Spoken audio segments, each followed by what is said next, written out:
Эми иммунитет кайсы учурда түшөт? Иммунитет эгерде сиз организмге сиңбей турган сууну, сиңбей турган тамакты бере турган болсоңуз, иммунитет түшөт. Эмне үчүн? Мына сууну алайлы. Суу таза болуш керек. Мен мурунку ушул карантин башталгандагы сабактарымда айтып кеткем, ким көргөн болсо түшүнөр. Суу деген биринчиден хлору жок болуш керек. Тундурулуш керек. Мен ошол жакта тоңдурулуп жана эритилген суу деп коет. Таалай абада деп бергемин. Тоонун таза суусу деп бергемин. Бир аз ысытып туруп, муздатып койгондогу таза суу. Суу бул өмүр. Эмне үчүн биз суу менен жеңип атабыз вирусту? Себеби деген суу болгон сайын кан жакшы айлана баштайт. Суу жок болсо кан койланып калат, кантип айланат. Суу болгон болсо без дагы жакшы айланат. Суу жок болгон болсо без да койланып кетет. Сиз суу ичпесеңиз, бездин элементтери дагы жакшы айланбай калат. Кандын элементтери да жакшы айланбай калат дагы, иммунитетиңиз түшүп кетет. Иммунитет түштү деген сөз, бул сиздин без тамырларыңыздагы без айланып жүрбөй атат деген сөз. Демек сиз аны кантип жүргүзүшүңүз керек? Суу ичишиңиз керек. Албетте жылуу суу ичкиле деген мен. Адамдын температурасы 30-46 градус болгон үчүн сиз дагы 36-40 градус суу ичишиңиз керек. Эми андан жоңураак 50-60 бул абдан жакшы. Эми тамакты караңыздар. Мүмкүн мени бул ушул тамак боюнча айта турган болсом, тамактын адамга сиңбей турган көп тамактар биздин Кыргызстанда бар. Муну ташып келип аткандар мүмкүн мени жаман көрөр, бирок мен айтканга туура келип атат. Караңыздар, тамак эч качан химикат болбош керек. Мына мен азыр эсиме түшкөндөн баштайын. Майонез болобу, кетчуп болобу, кириешки болобу, теги балдар жеген фастфуд болобу, мунун бардыгы, мунугу пакеттин ичиндеги тамакты мен 6 жылдан бери жебейм буга окшогон нерсени. Эмне үчүн? Анын ичинде тамак бузулбаш үчүн кошулган химикат болгон. Эмне үчүн биз азыр коронавирустан көбү чыга албай атат? Себеби деген жеген тамагыбыз бардыгы химикат. Нан да алайлы, ун да алайлы. Эмне үчүн биз союз мезгилинде бир нан менен чит курсактар, бир нан, чай менен, анан сахар менен курсагыбызда ток болгон, ооруган эмеспиз. Себеби деген ал мезгилдеги ундар, ал мезгилдеги буудайлардын глютен деген заты аз болгон. Азыркы буудайлардын глютен деген заты көп болуп атат. Глютен унду көтөрүп берет. Мындай пышный кылып берет. Тез ачыйт. Бирок ал клейковина, клей. Ал деген ашказанга киргенде, ашказанда былжылчырлар бар, билесиңер. Ашказанды мындай элестеткиле. Койду сойгондо ашказан тиги немесинде, ошо ашказан бөлүгүндө мындай быдыр былжыр челдери болот. Ушулардан тамак, ушуларга кан келет, анан ушул жерден тамак сиңип кетет да. Мына ушул былжыр челдердин арасына глютен отурукташып, клейге окшоп жабышып калат. Булар бизге кирген тамактарды толук сиңирип бербейт.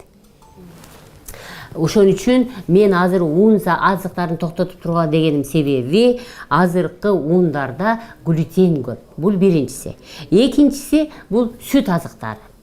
Сүт азыктарында казеин деген зат бар. Ал да клей.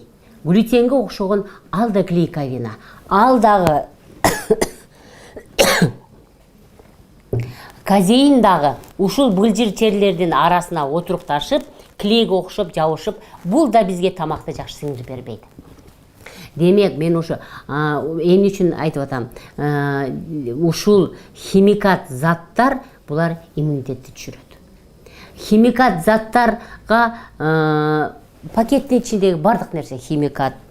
Кола, фанта булар да химикат.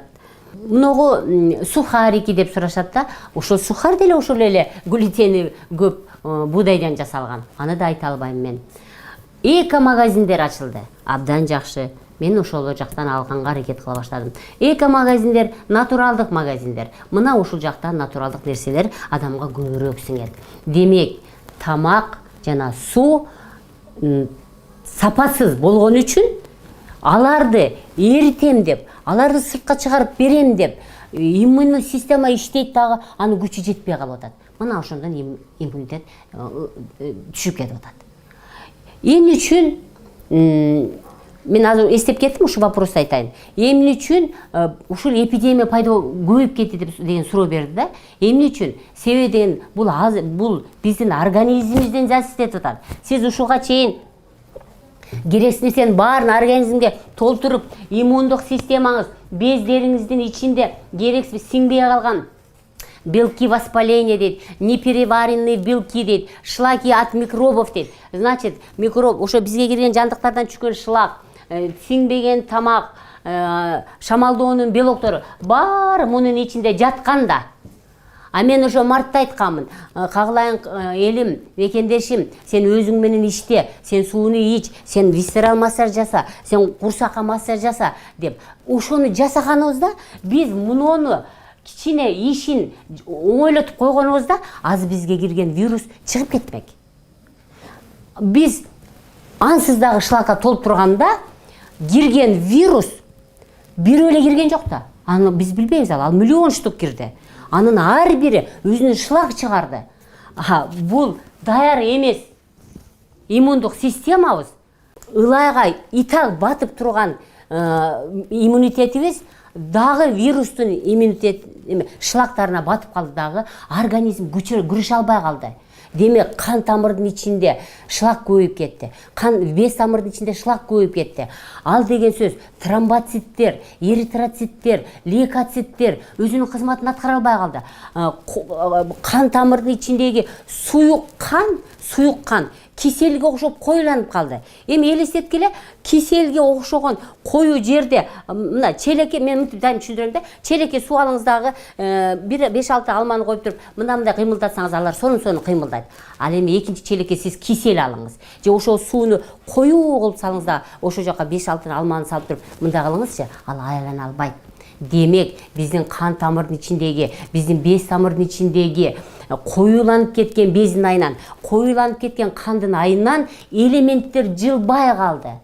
Жылбай бири-бири менен жабышып калды. Муну сладж дейт. Мен эми дагы бир сабагымда айтып кетемин. Ошо кандай абалда болот ушул элементтер? Элементтер сонун болуп, мындай өздөрүнчө айланып, ар бири өзүнүн кызматын аткарыш керек. Эритроцит кычкылтек апарыш керек, лейкоцит кирген микробду өлтүрүп бериш керек, тромбоцит бир жериңизди кесип алган болсоңуз, ал жерге тромбоциттер анан фибриндер барат дагы, ошол жерди тосуп, канды токтотуп бериш керек. Андан башка да сонун кызматтары бар. Ошолор бири-бири менен жабышып калды дагы, кан коюланып, мына ошондон тромбоз, мына ошондон фагоцитоз пайда болду дагы, өпкөгө кычкылтек барбай калгандан, өпкөнү бүт вируска толтуруп алды да. Анан өпкөдөн кычкылтек өтпөй калган үчүн адам бул дүйнө менен кайтыш боло берди.